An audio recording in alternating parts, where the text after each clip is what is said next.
The Arctic wasn't just cold, it was tough. To survive, the Inuit had to get creative with their weapons, and trust me, they didn't just stick to basic spears and stone axes. They built some of the smartest and deadliest weapons you've probably never heard of. Let's take a look at these forgotten tools of survival. First on our list, the bola. This wasn't a fancy metal tool with complicated parts. The bola was just a set of weights tied to cords. Yet this simple weapon could bring down animals and people many times larger than the person using it. The bola worked through a smart mix of physics and timing.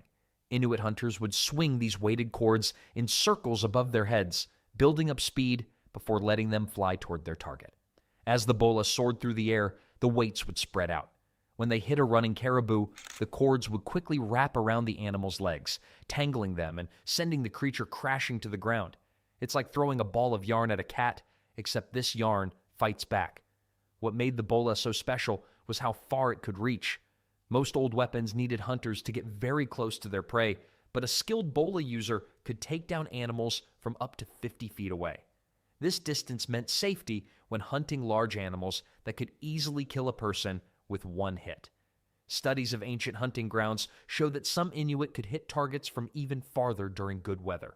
The true skill wasn't just throwing the bola, but getting the timing exactly right. Throw it too early, and your target would see it coming. Too late, and you'd miss completely. Missing with a bola was the original "you had one job" moment.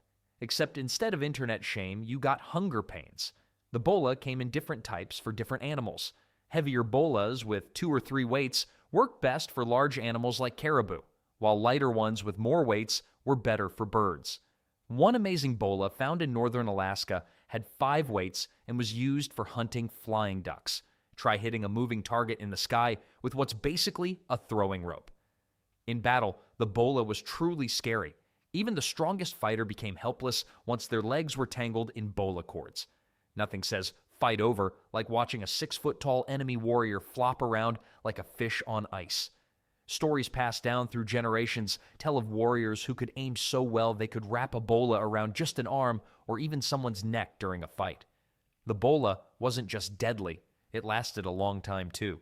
Unlike arrows that could break or spears that might get stuck, a well-made bola could be used for years. One bola studied by experts showed signs it had been used for over 10 years based on the wear marks on its weights. In a place where materials were hard to find and staying alive depended on having tools that worked, this durability made the bola extremely valuable. While the bola was perfect for taking down enemies from far away, sometimes fights in the Arctic got much closer. Many tourists visiting Alaska today buy small ulu knives as souvenirs, completely unaware they're holding one of the deadliest weapons in Inuit history. At first glance, the ulu looks like a simple kitchen tool, a curved blade with a handle on top. But this everyday appearance is exactly what made it so dangerous in combat. The ulu knife has a history stretching back more than 4,000 years. These knives were originally crafted from slate, copper, or sharpened bone before metal became available through trading. What makes the ulu special is its unique half-moon shape. This curved design wasn't random. It put more cutting edge in contact with whatever was being cut, making each slice more effective than a straight blade. Women typically used ulu knives for everyday tasks, like preparing food, cutting animal hides, and making clothes. But in battle, these kitchen tools transformed into weapons that enemies rarely saw coming. The ulu was basically the first pocket knife, except instead of 15 tools that barely work, it had one that worked extremely well at ending arguments. The curved blade made the ulu especially deadly for slashing attacks. Unlike straight knives that need precise stabbing motions, the ulu could cause serious damage with quick, sweeping movements. The top handle position allowed for powerful downward chops too. Size mattered with ulu knives. Smaller versions might be used for detailed work like sewing or carving, while larger ones, some with blades nearly 12 inches across, were serious weapons. Having a big ulu in your hand was like bringing a chainsaw to a butter knife fight. The traditional way to hold an ulu involved placing your knuckles against the curved handle with your palm pressing down from above. This grip gave amazing control and prevented your hand from slipping forward onto the blade. Useful when your hands might be covered in seal oil or blood. Recent tests on replica Ulus have shown they can cut through thick caribou hide in a single stroke. Some ulu blades found at ancient sites show evidence of being used for both food preparation and combat. Truly a tool that served multiple purposes in a harsh environment. Perhaps most impressive is how little the ulu design has changed over thousands of years. You know a tool is effective when it hasn't needed a design upgrade in 4,000 years. No Ulu 2.0 necessary. While the ulu relied on its sharp edge and quick cuts, other Inuit weapons took a completely different approach to hunting and combat. Why stab something once when you could stab it 3 times simultaneously? This was the genius behind the kakivak, a deadly 3-pronged spear that served as both a vital hunting tool and an effective weapon. The central prong of a kakivak was typically made from strong bone or antler and sharpened to a deadly point. On either side, 2 flexible prongs, often crafted from caribou ribs, would bend under pressure but snap back into position. Most kakivak featured barbs along these side prongs, small backward-facing hooks that made it nearly impossible to pull the spear out once it struck. It's the ancient Arctic version of why stab someone once when you can stab them 3 times at the same time? For fishing, this 3-pronged design was incredibly effective.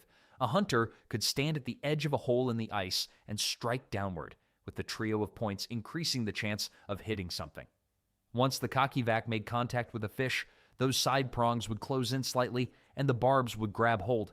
Think of it as a hotel. Easy to check in, impossible to check out. The length of a kakivak varied based on its intended use. Shorter versions, about 3 to 4 feet long, were best for fishing through ice holes. Longer ones, stretching up to 6 feet, allowed hunters to reach farther into deeper waters while staying dry. What made the kakivak truly versatile was how easily it switched from hunting tool to weapon. Those same features that made it perfect for catching fish made it absolutely terrifying in combat. Facing an opponent with a kakivak meant defending against 3 potential wounds instead of 1. If 1 point misses, the other 2 are there to make sure your bad decisions catch up with you. The side prongs served another purpose during combat. They made it much harder for an enemy to block or deflect the weapon.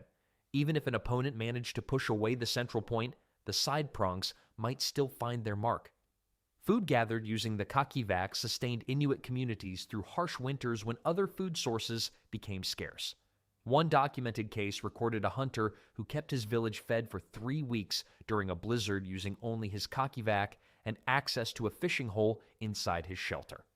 While the kakivak was a fearsome weapon for direct confrontations, the Inuit also developed specialized tools for hunting deep below the ice. The toggling harpoon stands out as one of the most ingenious weapons ever created. When marine hunting became necessary for survival, the Inuit designed a weapon that addressed a fundamental problem. How do you catch something underwater that's stronger than you and can swim away? The toggling harpoon got its name from its unique head design. Unlike regular spears that simply pierce prey, this harpoon head was built to enter an animal's body at one angle, but then toggle or pivot once inside, turning sideways to create an anchor that couldn't pull out. SEALs quickly learned the hard way that the phrase, "what goes in must come out," doesn't apply to toggling harpoons. Creating a toggling harpoon required careful craftsmanship. The head was typically made from bone, antler, or occasionally walrus ivory, with a sharp point for the initial strike. The shaft was often crafted from driftwood, a precious resource in the treeless Arctic. The truly brilliant part was the attachment system. The head connected to the shaft using strong sinew or hide line, allowing it to detach after striking the animal.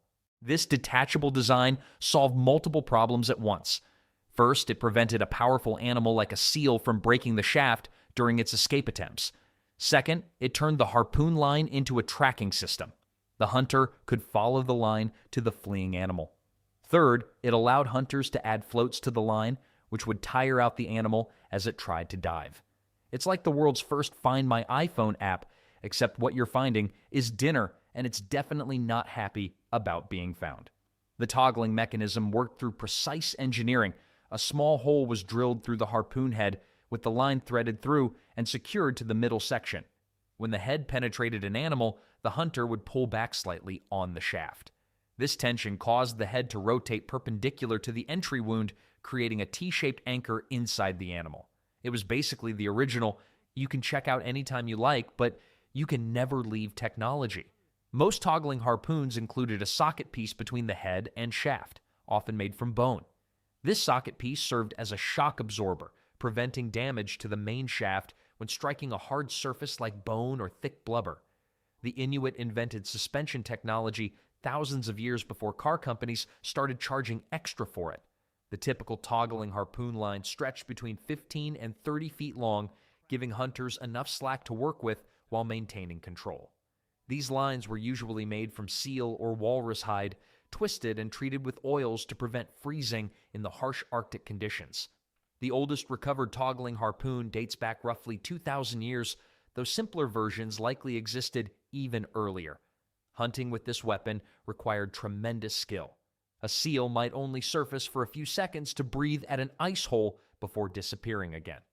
The hunter had to strike quickly and accurately in that brief window.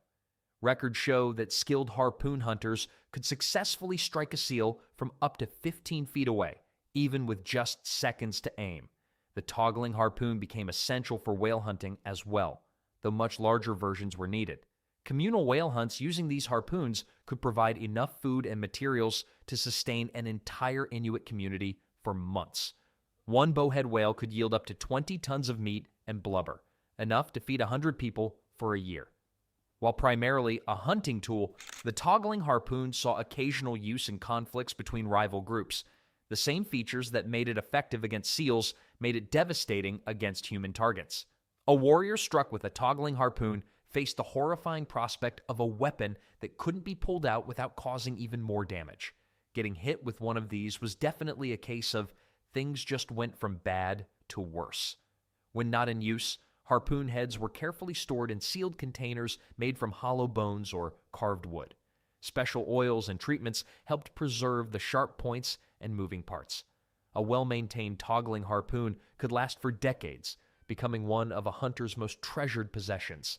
While the toggling harpoon excelled at hunting large marine animals, sometimes Inuit hunters needed something faster for smaller, quicker targets. Most ancient cultures built their weapons from scratch. The Inuit sometimes took a different approach.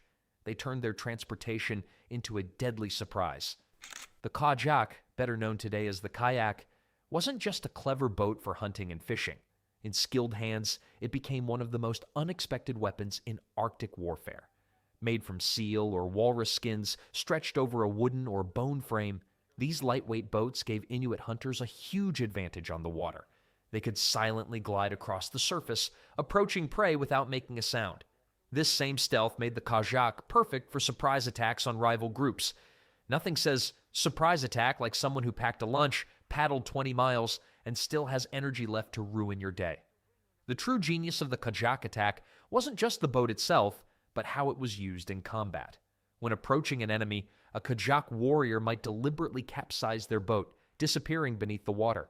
The tight seal created by their waterproof clothing allowed them to remain upside down for extended periods. Enemies would be searching the water's surface while the Inuit warrior was literally hanging out underneath their boat, playing the world's deadliest game of hide and seek.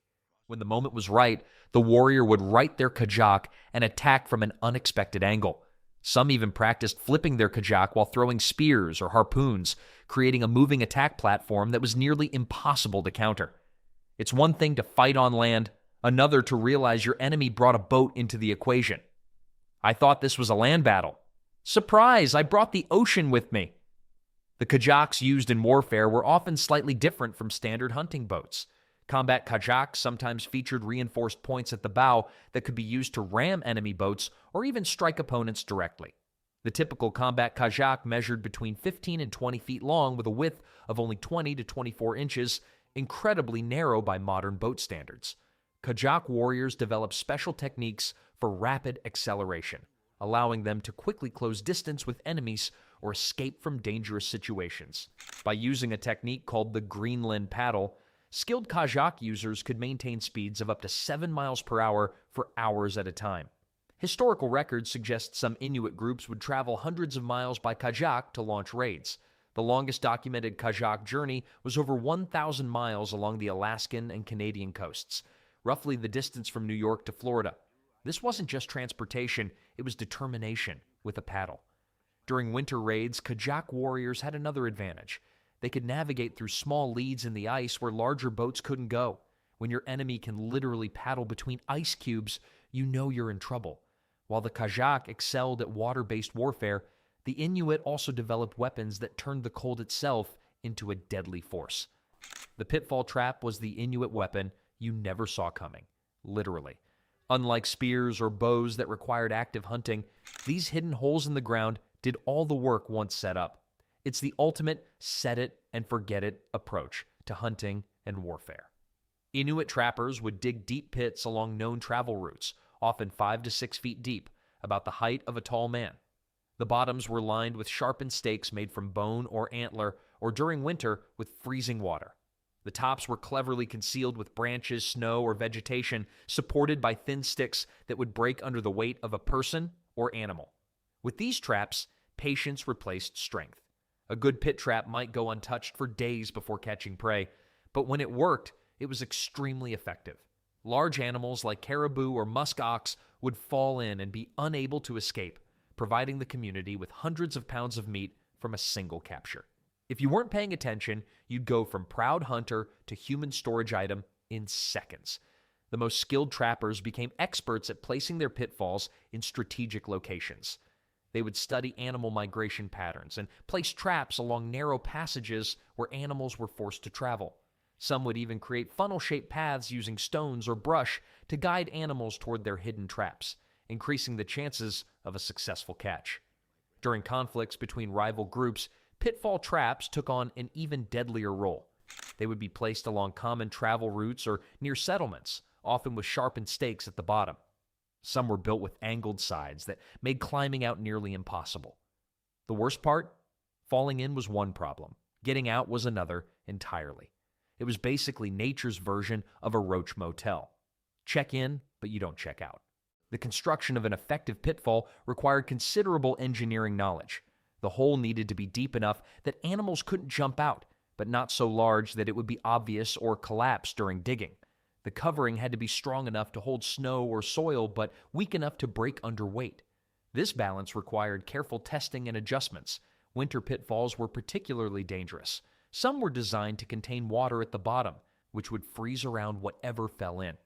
The victim would become trapped in ice, unable to move and slowly freezing to death. Talk about the original frozen dinner, except in this case, you're the meal and the freezer at the same time. The durability of these traps was remarkable. Some Inuit pitfalls were so well constructed that they remained functional for decades with only minor maintenance.